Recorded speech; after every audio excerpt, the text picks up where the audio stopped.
말씀을 보도록 하겠습니다. 하나님의 말씀은 고린도후서 12장 7절에서 10절입니다. 고린도후서 12장 7절에서 10절 말씀을 저와 여러분이 교독하도록 하겠습니다.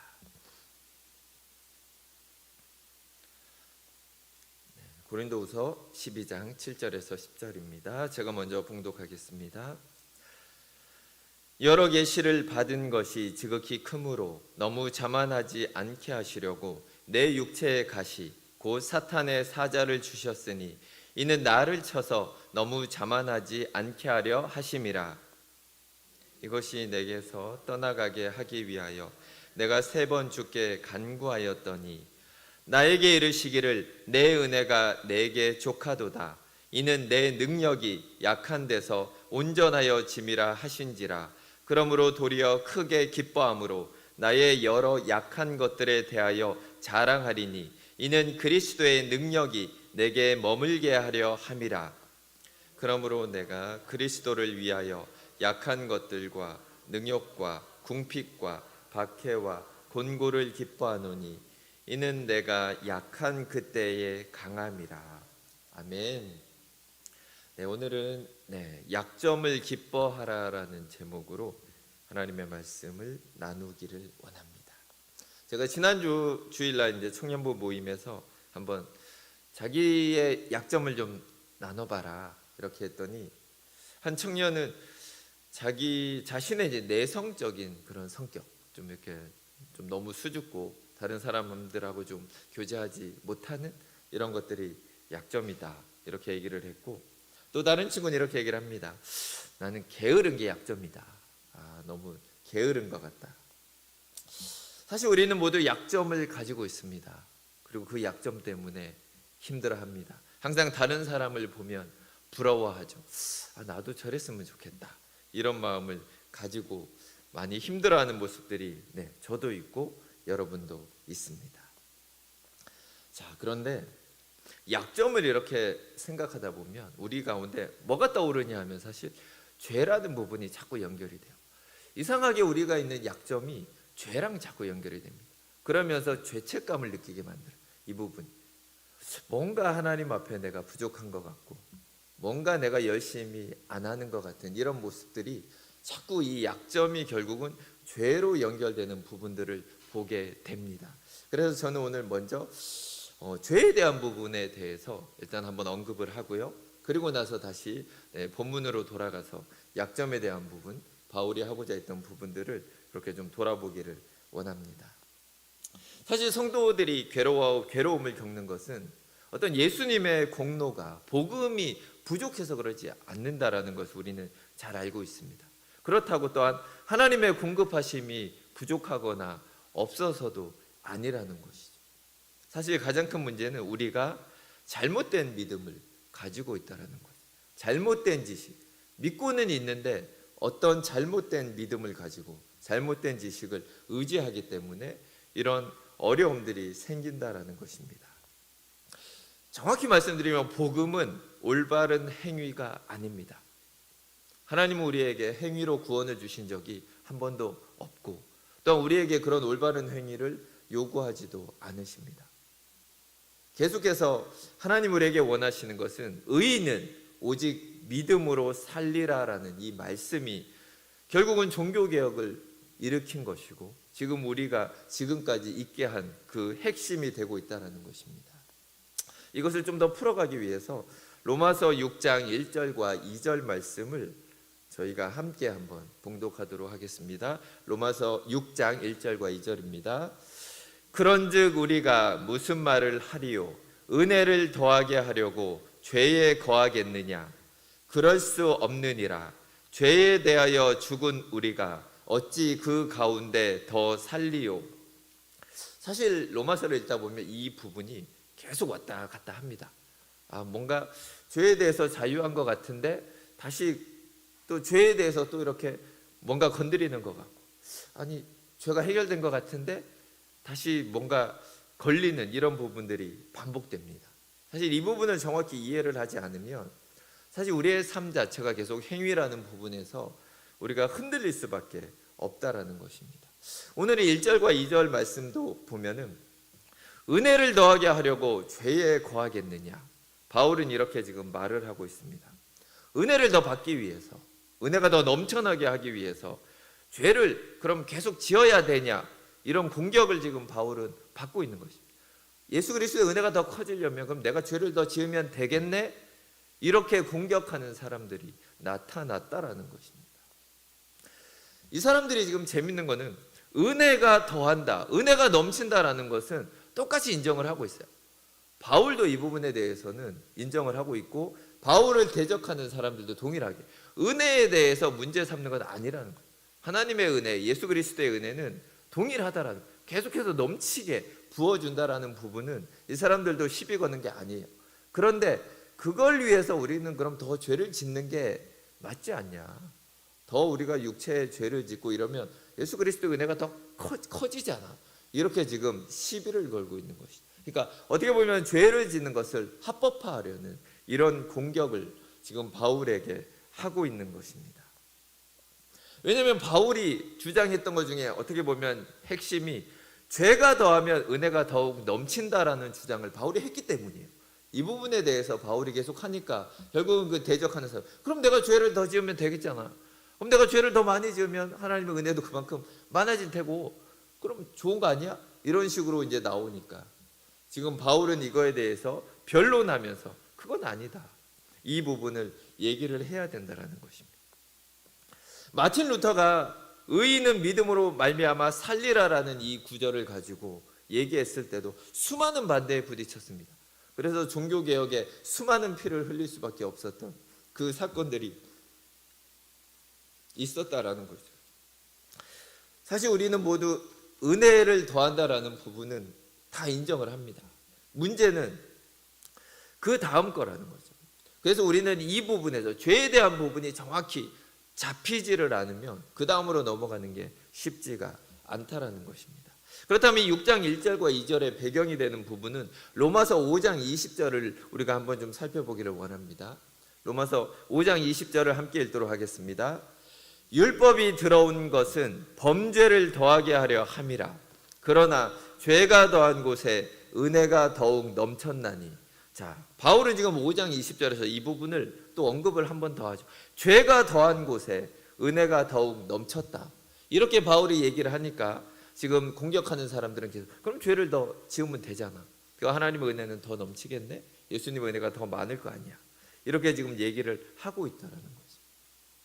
여기서 죄가 더한 곳이라는 이 표현에서 이 곳은 장소를 얘기하죠. 그러니까 이 그리스어, 그러니까 헬라어로는 여기에 넘치다라는 두 개의 다른 단어가 사용되고 있습니다. 죄가 더한 곳에, 여기에서 더하다는 그리스어로는 이게 피오나조라는 뜻으로 증가하다라는 뜻입니다. 수가 는다라는, 죄의 숫자가 늘어난다라는 것으로 지금 바울은 이 부분을 얘기를 하고 있습니다. 그러나 죄가 늘어난 그곳에 은혜가 더욱 넘쳤나니라는 이 부분에서는 그리스어로는 이제 후페 페르시오라는 표현을 쓰는데 풍성하게 넘친다라는 표현입니다. 자, 여기에 보면 후페라는 단어가 붙었습니다. 페르시오라는 이 단어 자체가 이미 벌써 넘친다는 뜻이에요. 이 뒤에 있는 거 페르시오 자체가 이미 넘쳤다라는 걸 이미 표현하고 있는데 여기다가 후페를 더 붙여버리면은 이 후페에서 결국 영어 단어가 파생된 게 슈퍼예요. 슈퍼. 여러분 잘 아는 슈퍼마켓의 그 슈퍼. 그러니까 초자연적인, 그러니까 더욱 넘친다라는 것을 강조하기 위해서 바울은 후페 페르시오라는 것을 통해서 엄청나게 넘친다, 죄가 이렇게 늘어나면 늘어날수록 은혜는 어마어마하게 넘쳐난다라고 이 표현을 지금 사용하고 있다라는 것이죠. 이 그리스어 학자로 이제 케네드 웨스트라는 이 사람이 신약 성경을 이렇게 번역을 했는데 원어 그대로 좀 번역을 했어요. 그래서 이 구절을 좀 보시면은 좀 어색하긴 하지만 이분은 이렇게 표현을 합니다. 죄가 풍성하게 존재했던 곳에 은혜는 더욱 풍성하게 존재하였고 그 풍성함 위에 일부가 더 더해졌다. 그러니까 원문으로 가면 이미 풍성한데 거기다가 뭔가를 하나님이 더 부어주셨다는 거죠. 이미 충분한데 거기다가 하나님은 계속해서 은혜를 부어주셨다라는 것이, 이것을 원어로 보시면 이 구절은 이렇게 얘기를 하고 있다라는 거죠. 이미 풍성한데 거기다가 더해서 주시는 것이 하나님의 은혜입니다. 우리가 받은 예수 그리스도의 은혜, 복음의 은혜는 그냥 단지 우리를 구원할 뿐 아니라 우리를 구원받은 상태를 유지시켜주고 또한 구원받은 상태를 기뻐할 만큼 충분한 은혜라는 거죠. 우리가 삶에 찌들려서 오늘도 여기까지 오시기까지 우리의 마음이 힘들 수도 있고 슬플 수도 있고 답답할 수도 있지만, 하나님 우리에게 주신 은혜는 그 정도가 아니라는 거죠. 이미 우리를 구원하실 때 부어주신 은혜는 어마어마한 은혜를 우리 가운데 부어주셨습니다. 예를 이걸 좀 더 설명을 해드리면, 하나님은 우리 지구가 봄, 여름, 가을, 겨울 이렇게 아름답게 유지시키기 위해서 빛이 필요하고 열이 필요했습니다. 그래서 태양이라는 것을 만드셨죠. 하나님은 사람을 위해서 태양을 만드셨고 우주를 만드셨죠. 그런데 태양을 통해서 우리가 빛과 열을 지구가 받고 그것을 사용하지만, 사실 우리 지구가 태양으로부터 받는 빛과 열은 정말 소량이라는 거죠. 사실 태양이 가지고 있는 에너지는 어마어마한데 대부분의 그 에너지는 우주로 그냥 방출돼 버립니다. 그냥 버려져요. 전혀 사용되지 않고. 우리 지구에 필요한 것은 지극히 일부분의 그 에너지만을 우리는 가지고도 충분히 지구는 아름답게 녹색을 유지하면서 살아가고 있다라는 거죠. 하나님이 우리에게 주신 은혜가 이 정도라는 거예요. 태양이 가지고 있는 그 어마어마한 은혜처럼. 근데 그 중에 그 일부만 있어도 우리가 이 땅에서 살아가는데 전혀 부족하지 않고, 우리가 이렇게 힘들면서 우리가 답답한 마음으로 살아갈 이유가 전혀 없다라는 거죠. 왜냐하면 예수 그리스도가 십자가에서 이미 우리에게 주시기 위해서 하신 모든 공로와 부어주신 은혜는 엄청난 은혜라는 것을 우리는 기억해야 됩니다. 자, 그런데 우리는 자꾸 인간이라는 존재가 여기저기에서 실패를 하기 때문에 이 실패에 자꾸 실패를 바라보는 우리의 눈이 문제라는 거죠. 이 실패를 보면서 우리는 어떤 생각을 하느냐가 중요합니다. 예전에 우리가 넘어졌던 것들이 있어요. 예전에 우리가 죄를 지었던 부분들이 있고 예전에 우리가 실수했던 그런 부분들이 있습니다. 그리고 그것을 계속 붙들고 간다는 거예요. 내가 예전에 그 일을 저질렀기 때문에 우리 집안에 이렇게 어려움이 생긴 거예요. 내가 예전에 그거를 했기 때문에 지금 우리 자녀가 이렇게 문제가 생기는 거야. 이런 식으로 우리는 죄를 보는 관점이 이런 식으로 온다. 계속 연결이 돼. 지난 주일날 내가 교회를 안 나왔기 때문에 이번 주에 교통사고가 생겼어. 이번에 내가 다리가 다치게 된 거야. 우리는 자꾸 이런 식으로 생각을 한다라는 거죠. 자, 이게 우리가 죄를 보는 관점입니다. 하나님은 죄를 싫어하십니다. 왜냐하면 하나님은 거룩한 하나님이시기 때문에 싫어합니다. 하지만 하나님은 또한 사랑이십니다. 우리를 너무나 사랑하십니다. 하나님이 우리를 전부 지옥에 보내버리면 하나님은 사랑의 하나님이 아닌 것입니다. 그렇다고 하나님이 아유 애들이 다 그렇지 뭐 어차피 지난 건데 다 그냥 지난 죄는 다 덮어주자, 없던 걸로 해주자, 이렇게 해버리면 하나님의 공의와 거룩함이 손상을 입습니다. 그런데 십자가에서 하나님은 이 성품이 화해를 합니다. 공의와 은혜가 십자가 위에서 만나서 하나가 되어버립니다. 십자가 위에서 하나님의 공의가 증명되었습니다. 또한 하나님의 사랑도 십자가 위에서 증명이 되었습니다. 하나님은 인간을 살릴 수도 있고 아니면 그의 아들을 살릴 수도 있었습니다. 하나님은 그런 선택권을 가지고 있었어요. 십자가 위에서 그의 아들을 죽일 수도 있지만 그의 아들을 살리고 인간들을 다 죽일 수도 있었다라는 것이죠. 하나님은 예수님은 죄를 모르시고 죄도 없었고 죄를 지은 적도 없으십니다. 그런데 우리는 모두 죄를 알고 죄를 가지고 있고 또한 죄를 지으며 살았습니다. 하나님은 누구를 살리셔야 됐을까요? 사실 예수님을 살리는 게 맞는데 그분은 그렇게 하지 않았다라는 거예요. 도리어 예수님을 죽이시고 우리를 살리는 것을 선택하셨다라는 것입니다. 결국은 하나님이 우리를 살리신 이유는 우리를 예수 그리스도만큼 사랑하셨기 때문이라는 거예요. 그 사랑으로 우리를 살리시고 아들마저 아끼지 않는 그 사랑으로 하나님은 오늘도 여러분을 사랑하십니다. 우리가 생각하는 그 하나님이 우리를 사랑하실까? 하나님이 정말 나를 사랑하실까라고 의심할 수도 없을 만큼 하나님은 너무나 우리를 사랑하신다는 거죠. 그게 십자가 위에서 분명하게 우리에게 보여주었습니다. 자, 이제는 우리가 하나님의 죄에 대한 관점을 알 수가 있습니다. 하나님은 예수님의 몸에 죄를 완전히 심판을 해버리십니다. 하나님은 죄를 남겨놓으실 수가 없던 거죠. 그래서 죄를 완전히 심판하지 않으면 하나님의 공의와 거룩함이 무너지기 때문에 예수 그리스도의 그 몸 위에서 모든 죄를 깨끗하게 제거해 버리신다는 것입니다. 우리의 모든 죄를 예수님의 몸에서 심판하셨습니다. 그래서 이것이 하나님이 우리를 사랑한 증거입니다. 그럼 이게 전부냐? 아닙니다. 십자가 덕분에 예수 그리스도가 십자가 위에서 다 이루었다 이 말을 하셨을 때 결국은 천국의 모든 축복의 문이 열렸고 또한 하나님과 인간 사이를 가로막았던 두꺼운 휘장이 찢어졌습니다.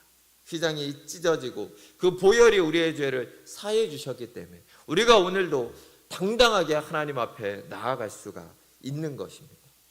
하나님이 우리를 보시면 이제 어떤 죄도 보이지 않는 거예요. 하나님이 우리를 보실 때 우리에게 죄가 없다는 게 아닙니다. 하나님의 눈에는 죄가 없는 것처럼 보인다라는 거죠. 하나님의 아들이 우리의 모든 죄를 사해 주셨기 때문에 따라서 우리가 하나님 앞에 담대하게 설 수가 있는 것입니다. 이게 예수님이 이루신 공로입니다. 그럼 이제 죄는 어떻게 합니까? 우리가 남아있는 죄들을 하나님이 그래서 이 죄 위에 하신 일들이 있습니다. 우리의 삶에 죄가 있고 또한 죄가 있는 그 부분에 하나님이 하신 일이 풍성이 넘치는 은혜에다가 또 은혜를 더하시고 또 부어주셔서 죄가 있는 그곳에서 은혜가 흘러가게 하셨다는 것입니다. 예를 들자면 예수님의 제자 중에 우리가 잘 아는 베드로가 있습니다. 베드로는 예수님의 첫째가는 제자였죠. 제자들 중에 1등이라고 할 수 있는 그 제자가 예수님이 잡히시던 날 베드로는 어떤 사람이 제자 중에 하나가 아니냐라고 물었을 때 예수님을 모른다라고 부인합니다. 또한 조금 있다가 여종이 또한 베드로에게 묻습니다. 너 말투가 억양이 갈릴리 사투리인데 넌 분명 예수님이랑 같이 있었잖아라고 얘기했을 때 욕을 하면서 저주를 하면서 맹세를 합니다. 베드로는 어부였습니다. 얼마나 욕을 찰지게 잘했을까요? 정말 베드로는 저주하며 맹세하며 예수님을 모른다라고 얘기를 했습니다. 그것도 3번씩이나 베드로는 저주하며 예수님을 모른다라고 고백을 합니다. 성경은 그가 3번째 예수님을 모른다라고 부인했을 때 안뜰에서 고난받던 예수님이 고개를 들어 베드로를 바라보십니다. 마치 예수님의 눈빛은 베드로야 내가 말하지 않았니? 네가 나를 3번 모른다라고 할 것이. 하지만 그 눈빛 속에는 또 다른 의미가 있었을 것입니다. 베드로야 나는 아직도 너를 사랑한단다. 너가 3번이나 부인했지만 나는 너를 사랑한단다라는 의미가 그 눈빛 속에는 아마 담겨 있을 거라고 생각이 됩니다. 아마 베드로는 어마어마하게 절망을 했을 것입니다. 그날 밤 내내 아마 울지 않았을까요? 정말 후회하며 자기를 욕하면서 정말 다시는 하나님 예수님 앞에 나는 다가갈 수 없겠구나. 이제는 예수님으로부터 버림받는 그런 사람이구나라는 생각을 했을지 모릅니다. 하지만 마가복음 16장 7절을 우리가 함께 보도록 하겠습니다. 가서 그의 제자들과 베드로에게 이르기를 예수께서 너희보다 먼저 갈릴리로 가시나니 전에 너희에게 말씀하신 대로 너희가 거기서 배우리라 하라 하는지라. 아멘. 마가복음에서 보시면은 아마 예수님은 부활하자마자 천사들에게 이렇게 지시를 한 것 같습니다. 베드로에게 꼭 이 얘기를 전해줘라. 그래서 천사들이 무덤에서 기다리고 있습니다. 그리고 이 말을 전하는 거죠. 제자들과 베드로에게 이르기를 예수님이 먼저 갈릴리로 간다라고 전해라. 다른 제자들의 이름은 안 나옵니다. 근데 베드로의 이름은 나옵니다. 꼭 꼬집어서 베드로를 예수님은 얘기합니다. 꼭 베드로에게 얘기해라. 갈릴리로 오라. 어떻게 보면 이 나쁜 베드로를 3번이나 그렇게 저주하고 욕하고 했던 이 베드로에게 예수님은 꼭 베드로를 데려와라. 우리 같으면 꼭 데리고 와서 아주 오지게 혼을 내려고 그러는 것 같은데 예수님 그렇게 하지 않으셨습니다. 3번을 물으시면서 네가 나를 사랑하느냐. 갈릴리 호수에서 아침을 이렇게 준비해 놓고 베드로에게 물으시죠. 네가 나를 사랑하느냐. 정말 베드로의 입으로 예수님을 저주했습니다. 아주 찰지게 욕을 하면서 예수님을 모욕했던 이 베드로에게 정말 이 입이 문제죠. 입이 죄를 졌고 입이 버림받아 마땅한데 하나님은 이 베드로의 입을 통해서 50일이 지난 어느 날 베드로의 입술을 통한 설교가 3,000명을 구원하게 만들고 하나님의 영광을 돌리게 만듭니다. 죄가 더한 곳에 은혜가 더욱 넘치게 만든다라는 거죠. 우리가 볼 때는 끝난 것 같은데 이 정도로 예수님을 부인하고 욕하고 저주했으면 그냥 버려도 괜찮을 것 같은데 예수님은 길을 쓰고 찾아가시고 불러오시고 세워주시면서 죄가 더한 곳에 은혜가 더욱 넘쳐 흐르게 만들어 주셨다라는 것입니다. 제가 초등학교 다닐 때 그때는 길거리에서 누가 막 성경을 나눠주고 했습니다. 파란색 표지에 신약밖에 없는 그런 성경이었어요.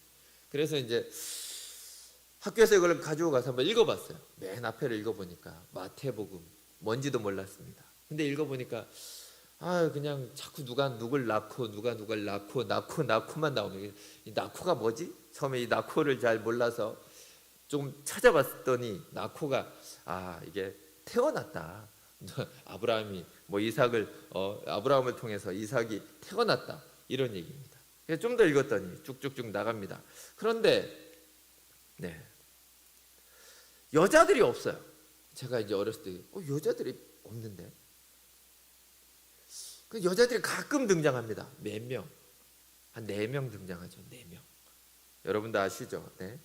다말이라는 여인이 나오고 라합이라는 여인이 나오고 룻이라는 여인과 우리야의 아내 밧세바는 이름도 쓰지 않고 그냥 우리야 다른 남자의 아내였다라는 것을 마태복음 1장에선 기록을 하고 있습니다. 참 그죠? 떳떳하지 않은 여인들만 골라가지고 기록합니다. 좀 떳떳한 여인들을 적으면 좋은데 아브라함의 아내 이제 사라라든가 리브가라든가 많잖아요. 좋은 사람 많은데 그런 사람은 하나도 집어넣지 않고 흠이 있는 사람들만 다말 시아버지와 문제를 일으키고 라합 기생 출신의 여인 룻 모압 여인 도저히 하나님의 계보에 들어올 수 없는 이방인 저주받은 이방인을 집어넣고 우리야의 아내 다른 남편의 아내 이것을 통해 결국 다윗의 모든 죄를 이렇게 낱낱이 기억나게 하는 이런 대로 사용하시고 결국 이 사람들을 통해서 예수 그리스도가 오셨다라는 것을 강조하고 있다라는 거죠. 죄가 더한 곳에 은혜가 더욱 넘쳤다라는 것을 성경은 언제나 우리에게 보여주고 있습니다.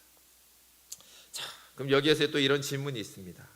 다 좋은 말씀인데 죄도 좋고 은혜도 좋은데 문제는 지금 당장 먹고 살기가 힘들다라는 거죠. 직장을 구하는데 스트레스가 심하고 직장에서도 문제가 있고 부부관계, 자녀 문제 여러 가지 갈등들의 어려움이 있는데 과연 이런 상황에서도 하나님의 넘치는 풍성한 은혜가 어떤 효과가 있을까? 이런 고민을 합니다. 그래서 우리가 본문으로 돌아오기를 원합니다. 믿음을 가지고 있으면, 우리가 바른 믿음이 있으면 바르게 보게 됩니다. 또한 바른 믿음이 있으면 바른 것을 누리게 됩니다. 7절에 보시면 오늘의 본문에서 내 육체의 가시 곧 사탄의 사자를 주셨다, 이렇게 표현을 합니다. 사실 이 육체의 가시에 대한 해석은 분분합니다. 어떤 분들은 바울이 어떤 질병을 가지고 있지 않았을까, 그래서 간질이 있지 않았나 보는 그런 학자도 있고, 어떤 분은 눈병이 있었다라고 보는 분도 있습니다. 하지만 또 다른 학자들은 바울을 쫓아다니며 죽이려고 하는 이 율법주의자들, 정말로 이 언제나 바울을 쫓아다니며 복음을 전하지 못하게 하는 그런 사람들이 아닐까라고 보는 견해도 있습니다. 다 일리가 있기 때문에 뭐가 맞다라고 얘기하기는 어렵습니다.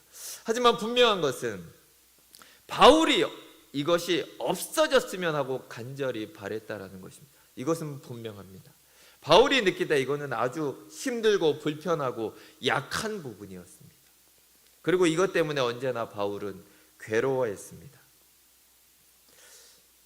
자, 그래서 8절을 보시면 이게 떠나가기 위해서 하나님 제발 이게 좀 없어지게 해주세요라고 3번을 간절히 기도를 했습니다.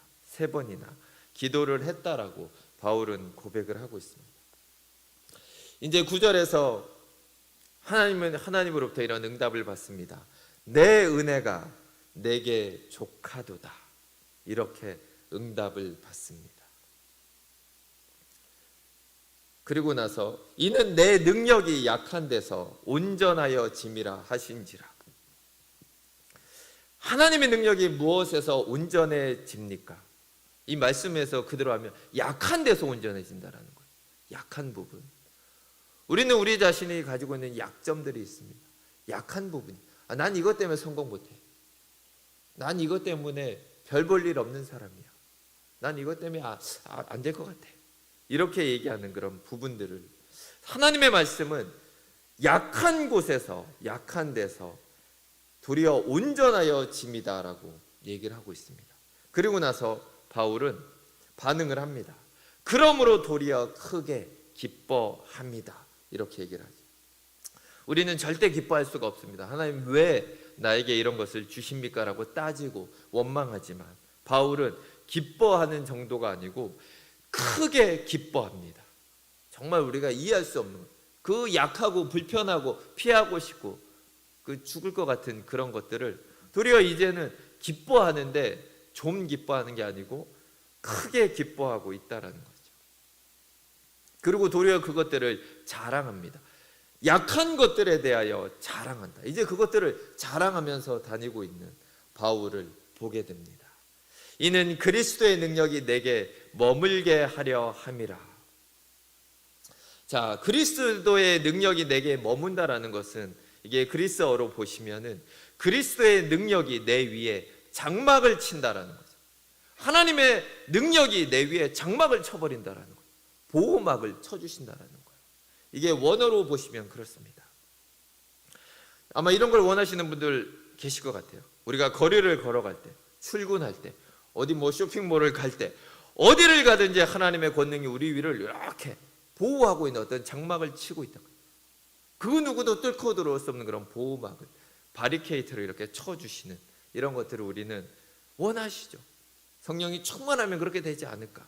그런데 오늘 말씀은 된다라고 얘기하고 있는 거죠. 어디를 가든지 하나님의 권능이 우리 위에 장막을 치고 계시다라는 거죠. 하나님의 권능이 우리 위를 덮고 있습니다. 그런데 우리는 이렇게 생각을 합니다. 내가 열심히 하면, 내가 믿음이 세면 이런 게 느껴질 것 같아라고 생각을 한다. 내가 기도를 열심히 하고 정말 하나님 앞에 매일같이 뭔가 바른 삶을 살면, 거룩한 삶을 살고 이러면은 아마 하나님의 이런 능력이 나를 통해 나오지 않을까 생각을 한다라는 것입니다.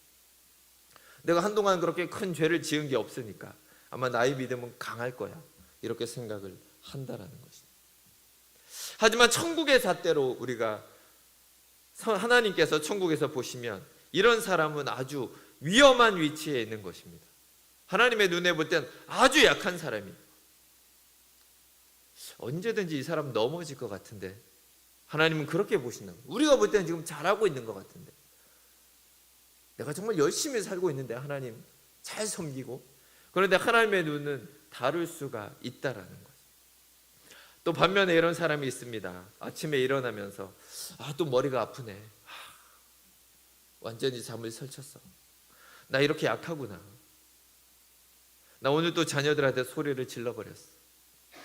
오늘도 운전하면서 저 사람한테 욕을 했지. 저 사람을 죽었으면 좋겠다. 저주를 하고. 나는 왜 이렇게 살까? 하나님을 믿으면서도 이렇게 엉망진창으로 살아갈까?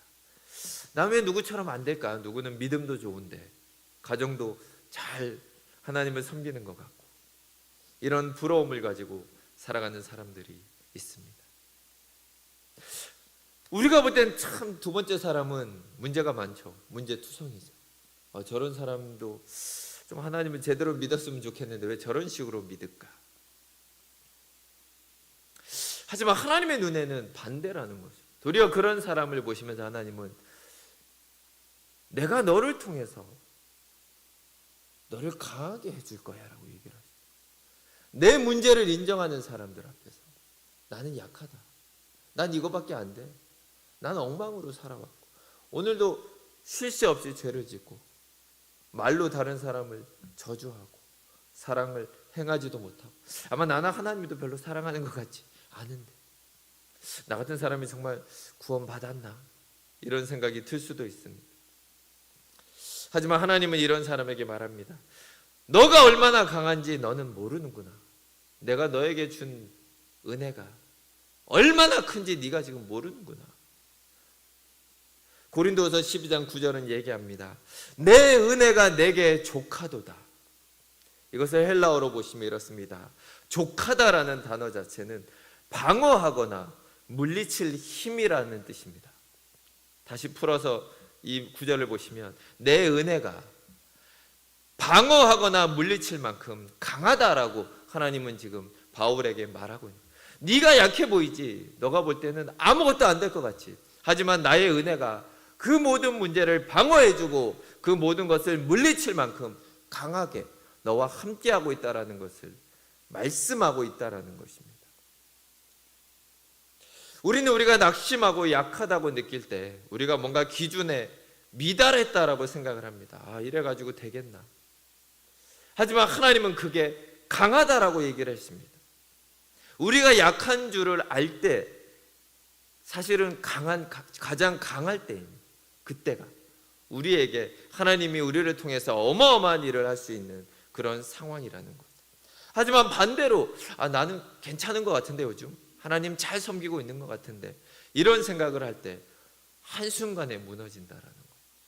한국교회에도 수많은 목사님들이 정말 강했습니다. 정말 잘하셨습니다. 그런데 한순간에 무너져 버리고 말았다라는 것. 우리는 기억해야 됩니다. 우리는 자꾸 힘이라는 것을 성공하는 거와 연결을 시킵니다. 힘이 있으면 성공해. 성공하는 사람들은 힘이 있어. 하지만 하나님의 눈은 인간이 약할 때 도리어 강하다라고 얘기를 하십니다. 왜냐하면 인간은 우리 자신을 의지하지 않고 하나님만을 의지해야 되기 때문입니다. 정말 중요한 것은 우리가 누구인지를 알아야 된다는 거죠. 우리가 하나님의 자녀라는 거. 예수 그리스도까지 아끼지 않고 우리를 하나님께서 구원하기 원하셨다라는 것. 이것을 기억해야 되는 것입니다. 그런데 우리는 도리어 우리에게 없는 거, 우리에게 없는 강함을 얻기 위해서 강한 척을 합니다. 없는데 있는 척을 한다라는 거죠.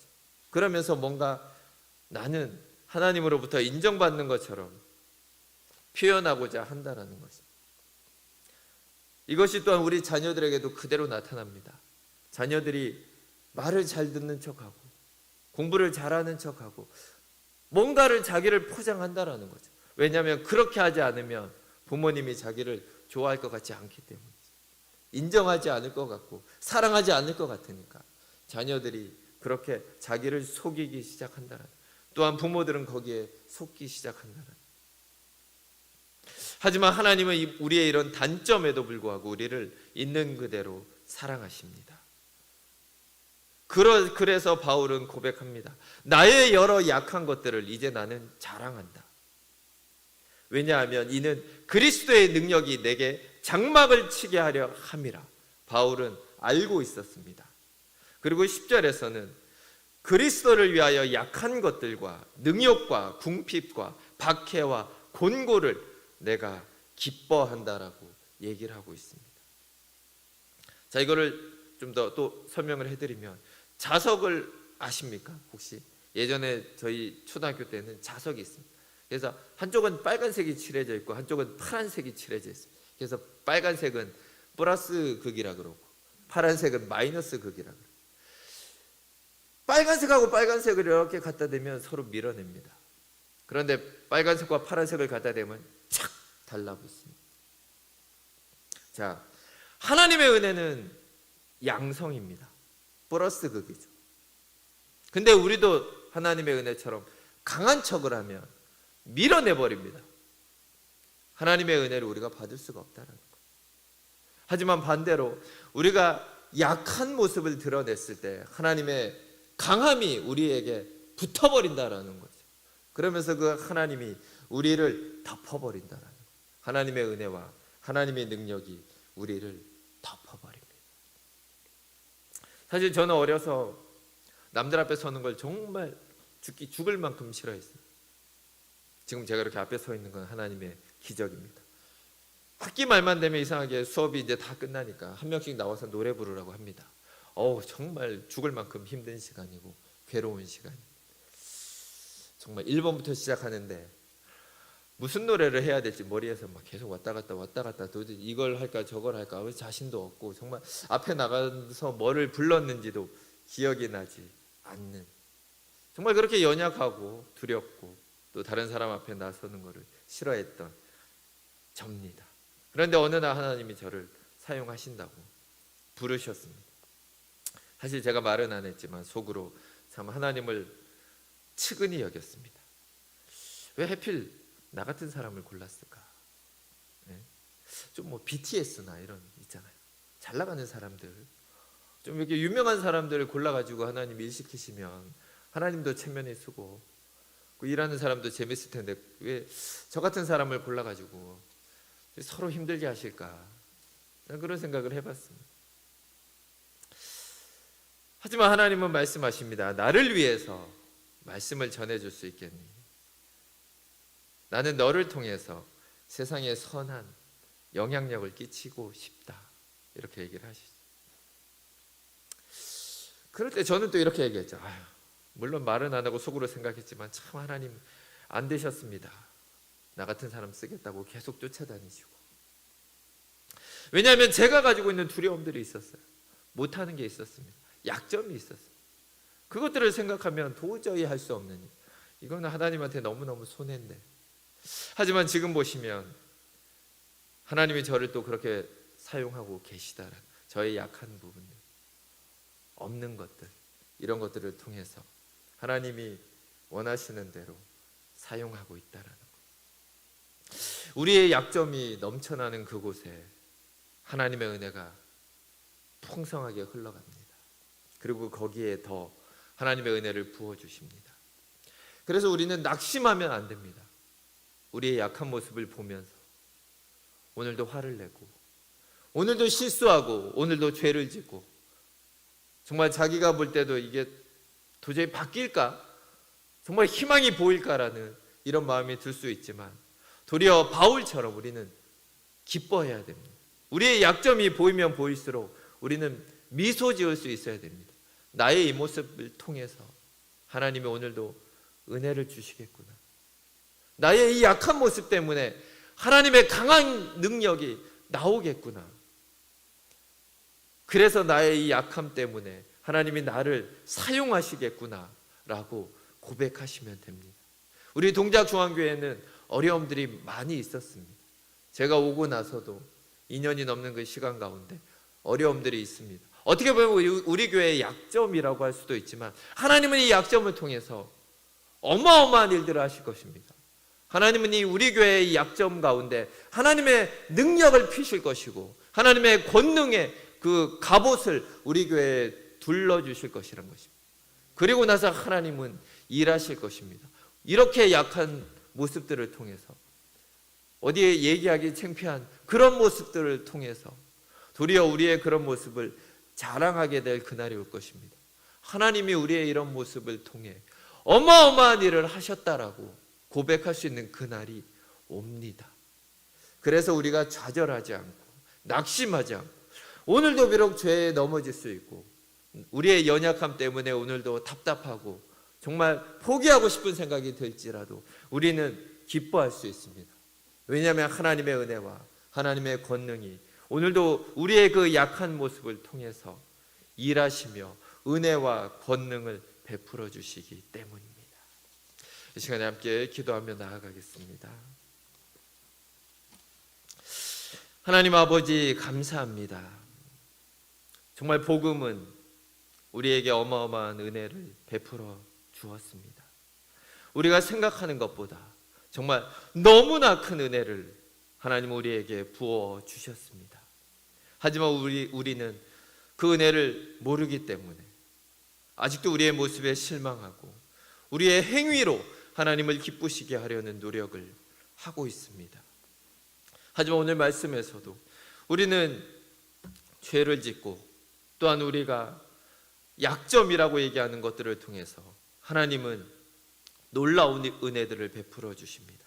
하나님은 그 약한 모습과 우리의 넘어지고 쓰러진 그곳에서 우리를 일으키시고 우리를 강하게 하시고 우리를 사용하셔서 하나님의 나라를 확장시키시고 우리를 통해 하나님의 영광을 드러내십니다. 하나님, 우리 동작조항교회 가운데 우리의 연약함과 우리의 약함을 통해서 하나님 일하여 주시옵소서.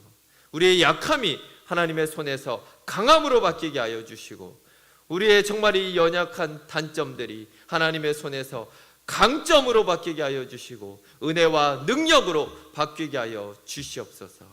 감사드리며 예수 그리스도 이름으로 기도합니다. 아멘.